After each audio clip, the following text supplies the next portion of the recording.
Guck mal, scheint noch nie. Mi fanno come cosa ti den? You can see on that corner. I can find things on this. Night had completely fallen over Istanbul.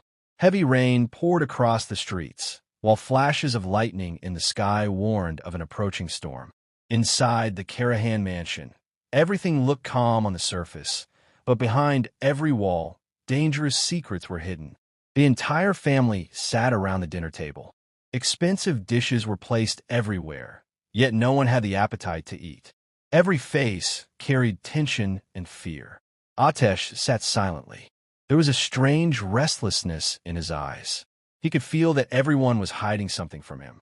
Mercan kept glancing at him repeatedly. She knew the truth was about to come out, and after tonight, nothing would ever be the same again. Feray's hands trembled as she picked up her glass, but her eyes kept moving toward Nizar. He was unusually quiet tonight. The anger and hatred in his eyes were impossible to ignore. Suddenly, Nizar slammed his hand on the table. Everyone jumped in shock. Enough! I'm tired of all these lies. The room fell into complete silence. Mercan nervously stood up. Nizar, please stop. But Nizar ignored her completely. He slowly walked toward Ateş. Tonight, Ateş will finally learn the truth. Ateş looked directly into his eyes. What truth? Nizar's face hardened. Your father's death was not an accident. The fork slipped from Ateş's hand. What? Mercan's eyes instantly filled with tears. Feray quickly stood up. Nizar, stop this. But Nizar shouted loudly. No, this family has been living a lie for years. Slowly, Ateş turned toward Mercan. You knew. Mercan couldn't answer. The tears in her eyes became the answer. Ateş felt his heart shatter. You betrayed me, too. Mercan cried desperately. I never wanted to hurt you. In anger, Ateş flipped the entire table. Plates shattered across the floor. My whole life was built on lies. Feray walked toward him in tears. Son, please listen to me. But Ateş stepped back. No, tonight, I only want the truth. Feray's strength began to fade. The hospital corridor was drowning in silence. The sound of rain outside mixed with the rapid beeping of the machines inside the emergency room. Mercan stood frozen behind the glass window, her eyes locked on Ateş. Doctors and nurses rushed around him desperately. His heartbeat is unstable. Prepare another injection. Move quickly. Mercan's tears wouldn't stop. Her hands trembled as she whispered, Please don't leave me. Behind her, Feray slowly regained consciousness. The moment she remembered what happened, she burst into tears again. My son, where's my son? Nizar tried to calm her down. He's still fighting. But deep inside, everyone feared the worst. Inside the operating room, Ateş's heartbeat suddenly dropped. The machine let out a terrifying sound. One of the doctors shouted, We're losing him. Mercan felt her entire world collapse. No. The doctors immediately started CPR. Clear. A powerful shock passed through Ateş's body. The monitor stayed flat for a painful second. Then suddenly, beep, beep, beep, his heartbeat returned.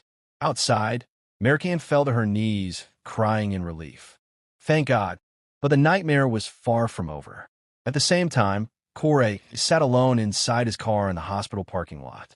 Rain hit the windshield as he stared into the darkness. His phone rang. Did Ateş die? A mysterious voice asked. Koray clenched his jaw. No, but he should have. The voice on the phone became angry. You failed. Koray's eyes filled with rage. I said I'll handle it. He hung up violently. For the first time, fear started growing inside him. Mercan had seen him near the accident scene. If she spoke, everything could collapse. Meanwhile, back in the hospital, the doctor finally walked out again. He survived the surgery, he said. Everyone breathed in relief. But Mercan's heart sank. He still hasn't regained consciousness. Feray began crying again. When can we see him? The doctor nodded softly. One person only. Without hesitation, Merca. The cold hospital corridor felt darker than ever. Mercan stood frozen outside Ateş's room after hearing Koray poison his mind against her. Her hands trembled. Tears rolled silently down her face. Inside the room, Koray continued, speaking calmly, pretending to care about Atesh. You trusted the wrong people, he said softly. Especially Mercan. Atesh looked confused. His head still hurt badly, and his memories were broken into scattered pieces. I don't remember anything, Atesh whispered. Koray placed a hand on his shoulder. That's why you need people who truly care about you. Outside the door, Mercan could barely breathe. She wanted to run inside and expose Koray immediately, but she knew Atesh's condition was fragile. At that moment, Nizar approached her. Mercan. She quickly wiped her tears away. But Nizar immediately understood something was wrong. What happened? Mercan looked toward the room fearfully. Koray is turning Atesh against me. Nizar's expression darkened instantly. That snake. He was about to enter the room when Mercan stopped him. No, not now. Atesh is too weak. Inside the room, Koray noticed movement outside the glass door. He realized Mercan had probably heard everything. For a second, panic flashed across his face, but he quickly hid it. You should rest, Koray told Atesh. I'll come back later. As he walked out, his eyes met Mercan's. The hatred between them was intense. Koray leaned closer and whispered, No one will believe you. Mercan angrily replied, One day Atesh will remember everything. Koray smirked, and by then, it'll be too late. He walked away confidently, but unknown to him, Nizar had secretly recorded the last part of the conversation on his phone. Later that night, the rain finally stopped. The city lights reflected through the hospital windows while silence filled Atesh's room. Mercan slowly entered. Atesh looked at her quietly. There was distance in his eyes now. Mercan's heart broke seeing that look. She carefully sat. Thunder echoed across the dark Istanbul sky as Koray stood frozen in the hospital parking lot, staring at the mysterious file in his hands. Rainwater dripped from his coat, while fear slowly took over his face. The man dressed in black stepped closer. You thought the truth would stay buried forever. Koray clenched his jaw angrily. Who are you? The man smirked slightly. Someone who knows what really happened the night Atesh's father died. Koray's breathing became heavy. For years, he had controlled everyone through lies, fear, and manipulation. But now, for the first time, he felt trapped. What do you want from me? Koray asked. The mysterious man looked directly into his eyes.